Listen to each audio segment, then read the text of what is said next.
कैंची धाम में नंदलाल जी घी की आपूर्ति करते रहे। अब वो कभी इस आशा से नहीं जाते हैं कि दर्शन भी होंगे, सत्संग भी होगा और तगादा भी होगा।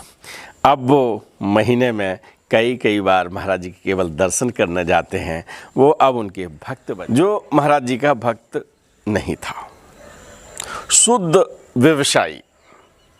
शुद्ध व्यवसायी और शुद्ध शब्द जब आता है तो हमें भंडारे की याद आ जाती है कि महाराज जी के यहाँ निरंतर भंडारा बीमारी का सामना करना पड़ता है। देखिए, उम्र है, शरीर है और संसार की सारी क्रियाएं सब पर चलती हैं। ये 80 वर्ष 1980 या 81 की बात है। नंदलाल जी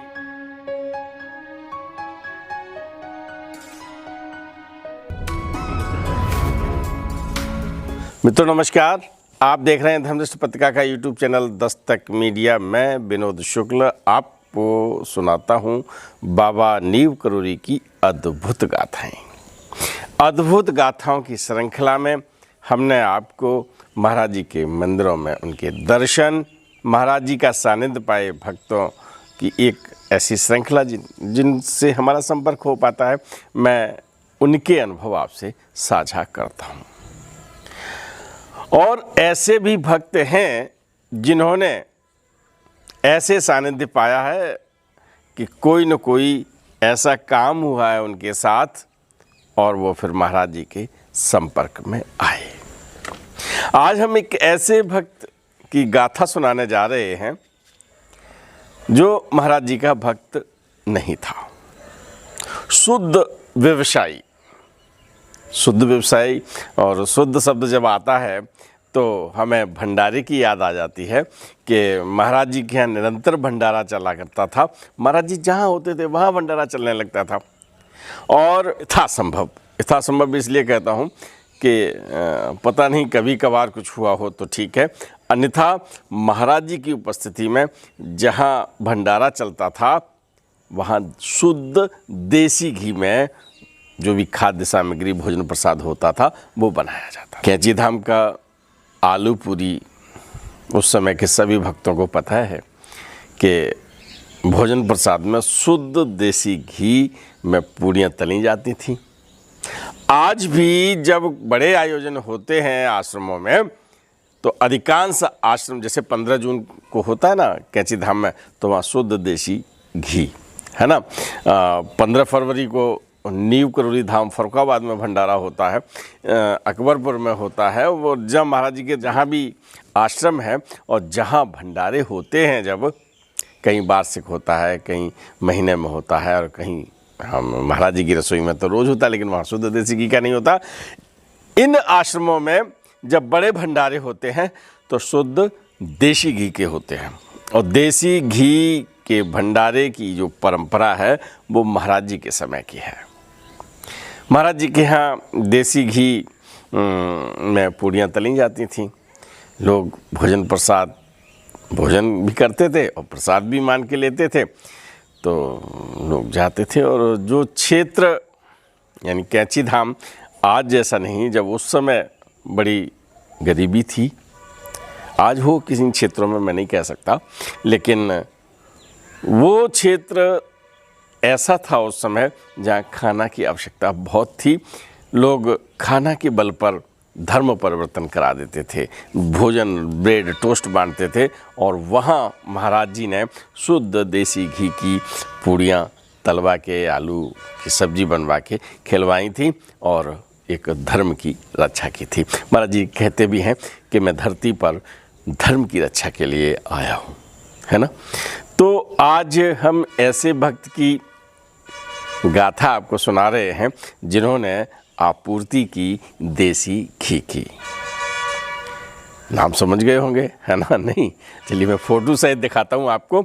महाराज जी के सानिध्य में जो चित्र आपको दिखाई पड़ रहा है, टोपी लगाए हुए हैं, नंदलाल घी वाले हैं। और नंदलाल घी वाले के आज अनुभव हम आपको बताते हैं। नंदलाल जी ने बताया अब आप समझिए, मैं देखिए साहित्य से जो मिलता है या महाराज जी के सानिध्य पाए भक्तों से जो मिलता है वो मैं यूँ मान के चलता हूँ कि वो बता रहे हैं और वही चीज़ मैं आपको बता रहा हूँ। नंदलाल जी कहते हैं कि बाबा नीव करोली के दर्शन हमें हल्द्वानी में ही हो गए थे।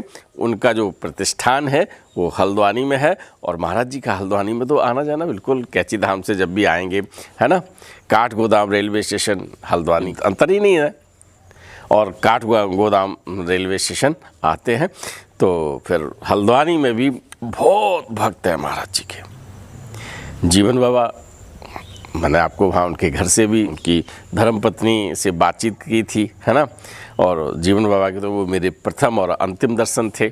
उनका भी एक अनुभव मुझे याद आ जाता है कि उन्होंने कहा था, जब उन्होंने कहा कहाँ से आए हो, हमने कहा नीव करोली से, तो उन्होंने कहा था वो तो अवतार थे और वो रिकॉर्ड भी है ना। देखना चाहते हैं, चलिए जीवन बाबा की दर्शन कर लीजिएगा। यहाँ से बाबा जी थे महाराज जी नीम करोली, हाँ। वहीं जगह से आए हैं अच्छा आपके दर्शन के लिए। अच्छा हाँ बड़ा अवतार अवतार बताया। हाँ अवतार थे महाराज जी के साथ तो आप खूब रहे हैं। मुझे बड़ा ताकत बताया ना। हाँ जी जी। आज नंदलाल जी अपने हल्द्वानी में है, प्रतिष्ठान पर हैं, है ना, और वहाँ से आपूर्ति करते हैं शुद्ध देसी घी की कैची धाम में।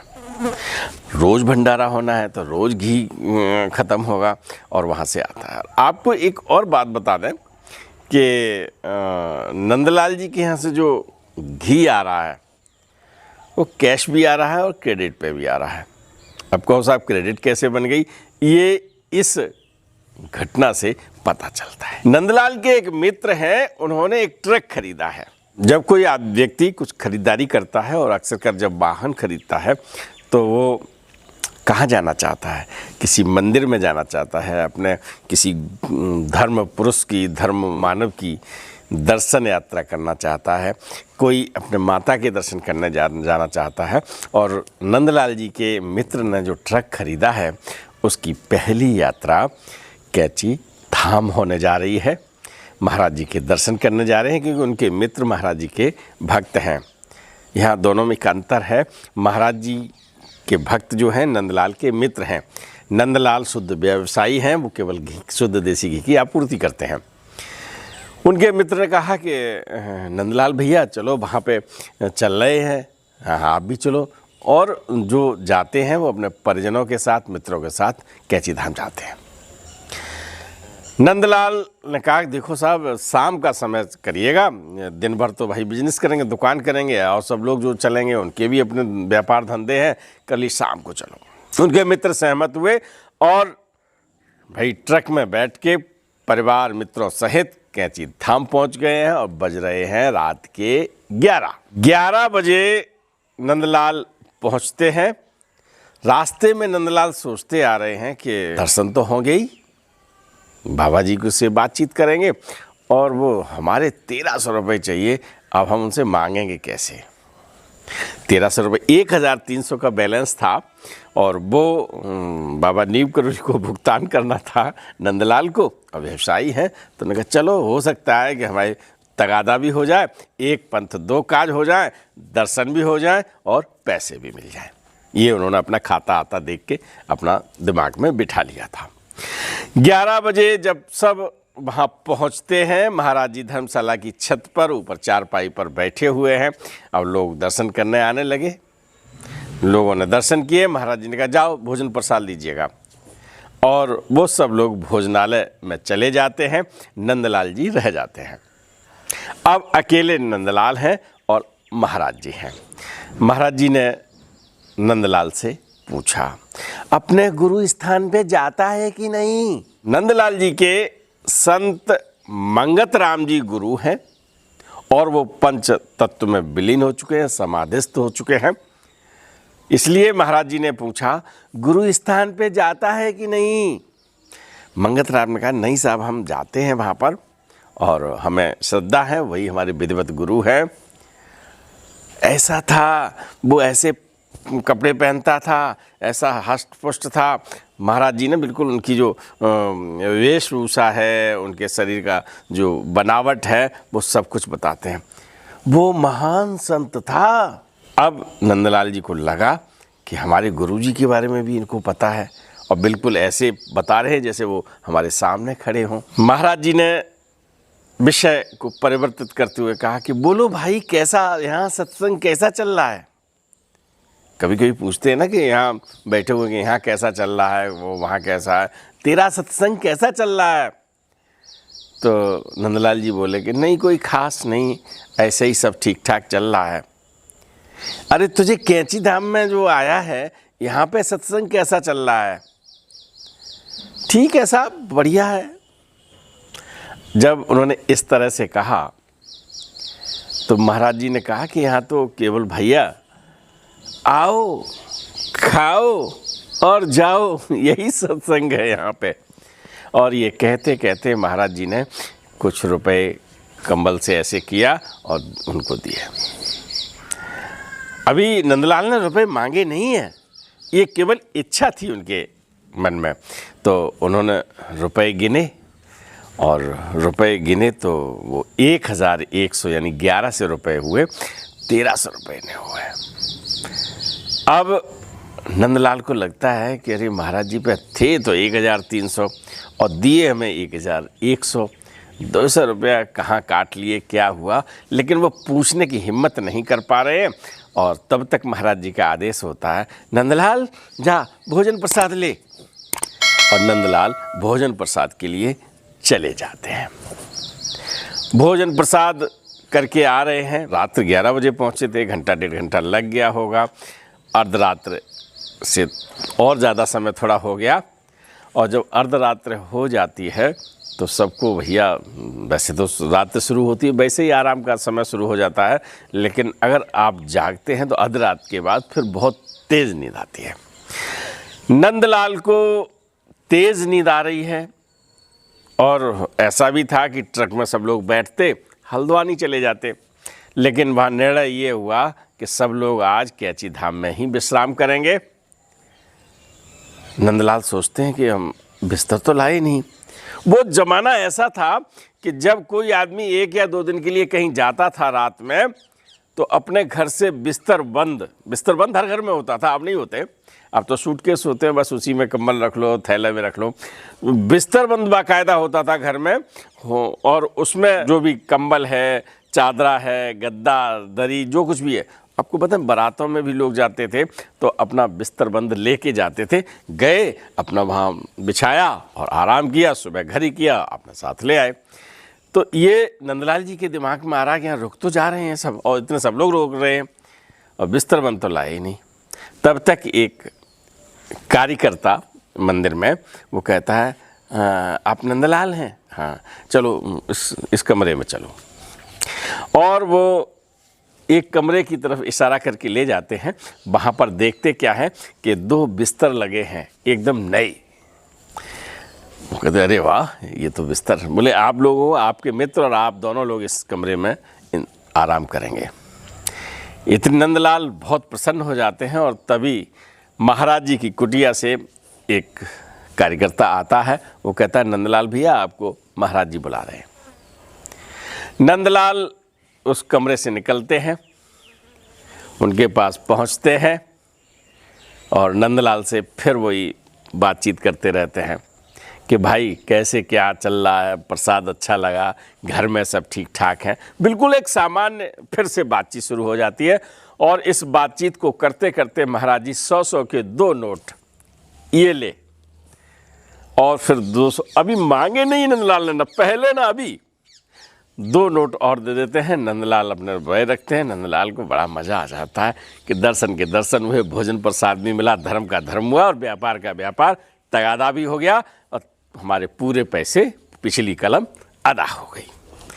तो महाराज जी भी मुस्कुरा रहे हैं नंदलाल की भावनाओं को समझ के, क्योंकि उनकी सीधी आपूर्ति थी।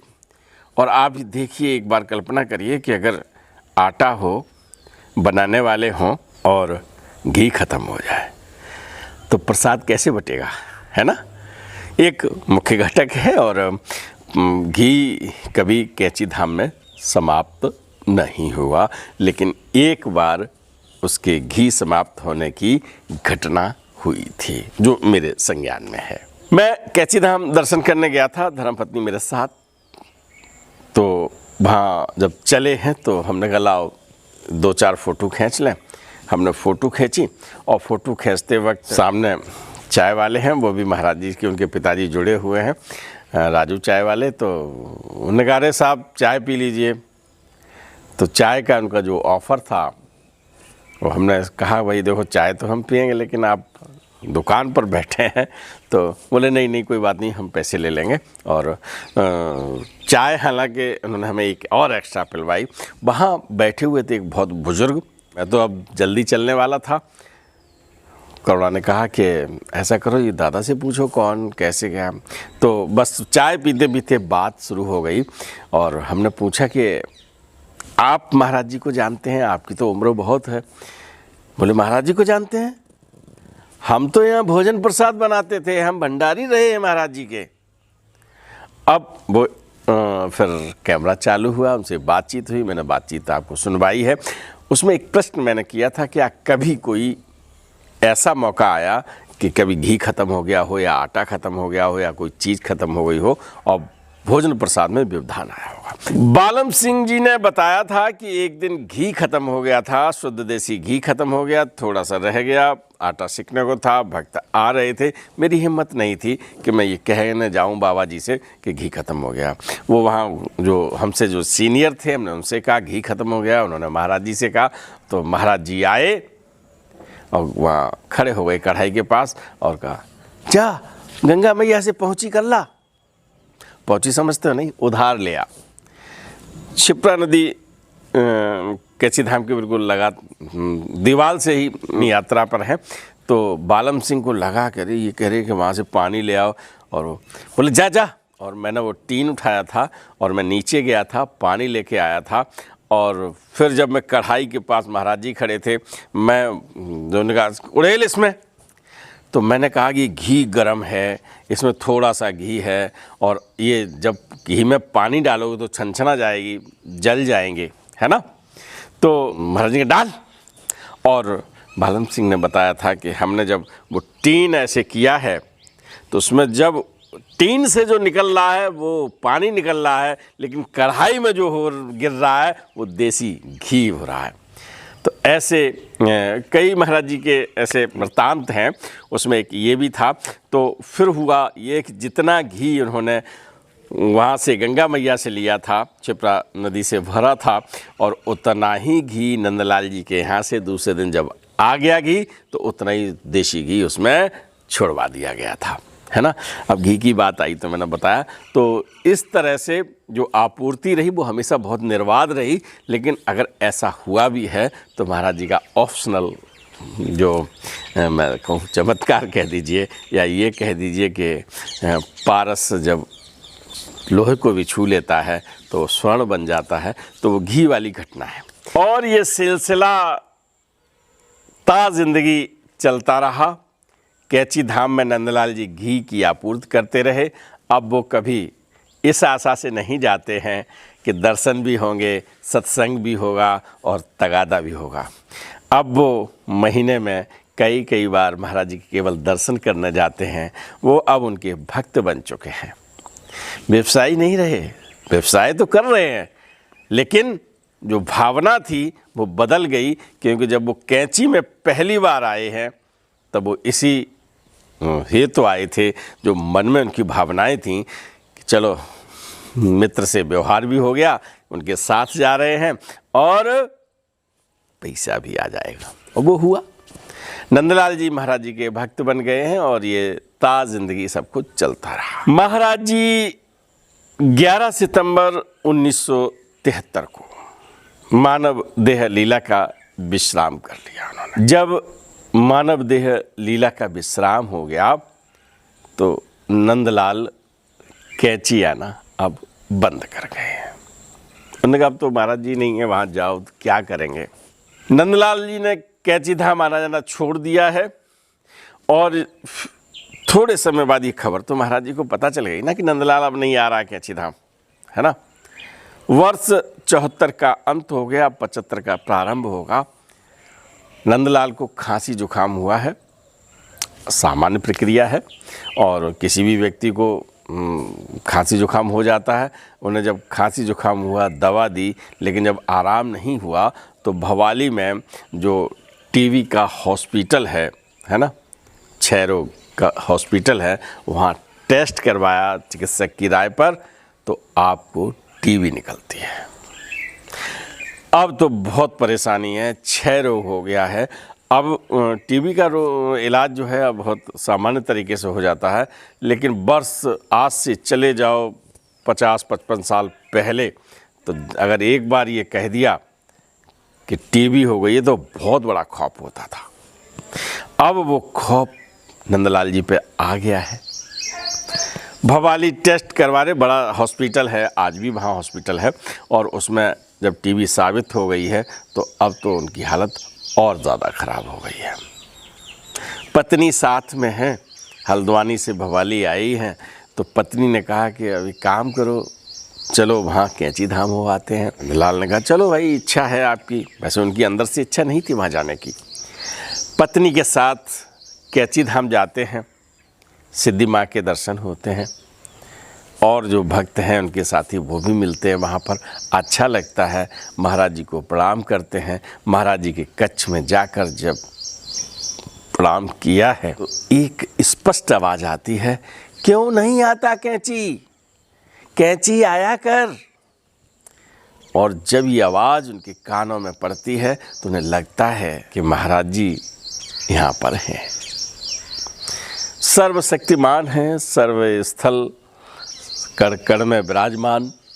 महाराज जी ने नंदलाल को संदेश दे दिया कि हम अभी भी उसी रूप में यहाँ पर हैं। जितने भी आश्रम हैं जहाँ महाराज जी का चित्र लगा है, महाराज जी वहाँ विराजमान हो जाते हैं। आपके अगर पूजा में, पूजा के कमरे में महाराज जी का चित्र है तो आप ये पक्का मानिए कि महाराज जी वहाँ सदैव हैं, दिखाई नहीं पड़ रहे। वो बैठे हैं, आप जब पूजा करें तो आप उनसे बात करें, ये मेरा अपना विश्वास है ना। तो महाराज जी ने जो संदेश दिया है, नंदलाल को सिद्धि माँ ने समझाया कि तुम क्यों नहीं आते हो, आया करो। अब नंदलाल ने कहा कि हम आएंगे, फिर 1-2 बार गए। पत्नी ने कहा कि ऐसा करो, अब भवाली नहीं दिल्ली में दिखा लो। नंदलाल जी दिल्ली पहुंचते हैं। क्षय रोग विशेषज्ञ टीबी के जो एक्सपर्ट डॉक्टर हैं उनके पास पहुंचते हैं। वो भवाली की रिपोर्ट देखते हैं, अन्य चिकित्सकों की रिपोर्ट देखते हैं, कहते साहब तुम्हें तो भयंकर टीबी है, क्षय रोग अंतिम स्तर पर है। अब ऐसा करो, चलो मैं टेस्ट लिख रहा हूँ, यहाँ पर टेस्ट करवा लीजिएगा।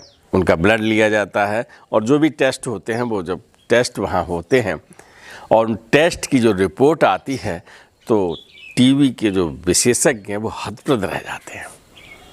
होता क्या है, जो रिपोर्ट उनकी भवाली से आई थी, जो थोड़ी अवधि बीती है उसकी रिपोर्टें उनके सामने हैं, और जो तत्काल रिपोर्टें उन्होंने करवाई हैं वो सामने हैं।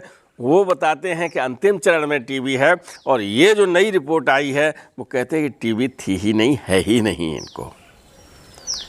नंदलाल को समझ में आ जाता है कि महाराज जी ने जो हम पर कृपा की है, हमको स्वस्थ कर दिया है। ये घटना 74 और 75 की थी। नंदलाल पूर्ण रूप से स्वस्थ हो चुके हैं और अपने धंधे में लगे हैं। आध्यात्मिक यात्रा भी जारी है, कैंची धाम भी आ रहे हैं, और एक बार फिर से उन्हें बीमारी का सामना करना पड़ता है। देखिए, उम्र है, शरीर है, और संसार की सारी क्रियाएं सब पर चलती हैं। ये 80 वर्ष 1980 या 81 की बात है। नंदलाल जी की तबीयत बिगड़ गई है, सिर में दर्द हो रहा है, उनकी आँखें जो हैं एकदम लाल लाल हो गई हैं। फिर से दिखाया, प्रतिष्ठित व्यवसायी हैं, धन भी भगवान ने, संसाधन भी दिए हैं, और इलाज फिर से चल रहा है।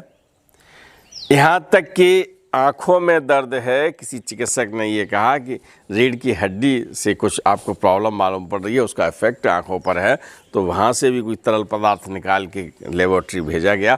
सारे कुछ प्रयास किए जा रहे हैं, लेकिन नंदलाल को अब आराम नहीं मिल रहा है। बीमार पहले हुए, महाराज जी ने बता दिया था आया करो, अब वो वहाँ जा रहे हैं, है ना। हो सकता है कि कभी अपने व्यस्तता में कुछ धार्मिक परिवर्तन होते हैं मन में। अब रहने वाली बात नहीं है, बात ये है कि शरीर है और शरीर में महाराज जी के जो अनन्य भक्त रहे हैं वो भी तबीयत खराब हुई है, और जब इस संसार से कोई जाता है तब भी एक कोई एक विशेष बहाना होता है मौत का। तो नंदलाल जी थोड़े से बुजुर्ग हो गए हैं और नंदलाल परेशान है। नंदलाल प्रार्थना करते हैं कि महाराज जी ये क्या कर रहे हो आप मेरे साथ, मैं तो आपको पूर्णतः समर्पित हैं, और जब हर समय दर्द हो सिर में तो आदमी की क्या स्थिति हो जाती है। सिर में दर्द है और पत्नी भी बहुत परेशान है, तो पत्नी बैठी हैं एक तरफ और फर्श पे बैठे और रो रही हैं, और रोते रोते वो सो गई हैं। कभी कभी आदमी ज़्यादा होता है ना, तो वहीं ऐसा हो जाता है। और जो हल्की सी झपकी आई है उसमें एकदम ये लगता है कि वो वृंदावन आश्रम में है, वो खड़ी हैं हनुमान जी के सामने, आप भी दर्शन कर लीजिए हनुमान जी के, और वहाँ ठीक महाराज जी खड़े हैं। महाराज जी का एक चित्र मैं आपको दिखा रहा हूँ, वहीं हनुमान जी पर खड़े हैं, और जो उन्होंने देखा, जो झपकी में देखा, वो कहते नंदलाल को ठीक नहीं करोगे, नंदलाल को ठीक नहीं करोगे। और ये झपकी में उन्हें एक बार एहसास होता है। इस एहसास के बाद तत्काल अपने पति के कमरे में पहुंचती हैं। आपको कैसा लग रहा है, तबीयत ठीक है कि नहीं है? बोले अभी थोड़ी देर हुई है, जो कई दिनों से सिर में दर्द रह रहा है, उस सिर का दर्द ऐसा जबड़े तक आ गया है, ऐसा यहाँ बंद हो गया है, और थोड़ी देर हुई है, ऐसा बड़ी राहत मिल रही है। बोले मैं अभी थोड़ी सी झपक गई थी, और उस झपकी में हमने ये देखा कि महाराज जी हनुमान जी से कह रहे हैं नंदलाल को ठीक नहीं करोगे। बस नंदलाल ने आंखें बंद की और ये कहा कि कृपा अब उनकी है। और थोड़े समय में, यानी उसी दिन कुछ घंटे बीते होंगे कि नंदलाल का दर्द जाता रहा, आंखें ठीक हो गई। और अब जब कभी उन्हें कोई परेशानी होती है तो क्या होता है, कभी भी कोई परेशानी होती है तो बस तुरंत डॉक्टर से पहले महाराज जी से प्रार्थना करते हैं, महाराज जी अब हमारा देखो शरीर ठीक कर दो। और सच में नंदलाल पर ऐसी कृपा हुई कि उन्हें ता जिंदगी कोई विशेष कष्ट नहीं हुआ। मित्रों, नंदलाल महाराज जी के जीवन काल में उनके भक्त थे नहीं, लेकिन फिर बन गए, है ना। और फिर ऐसे बने जो ता जिंदगी बने रहे। आज भी उनका परिवार हल्द्वानी में रहता है। हल्द्वानी जब पहुंचूंगा तो उनके परिवार से मिलूंगा, और ढेर सारी बातें जो अभी प्रकाश में नहीं हैं उनको भी आपको लेकर सुनाऊंगा। चल पड़े आज। राम राम।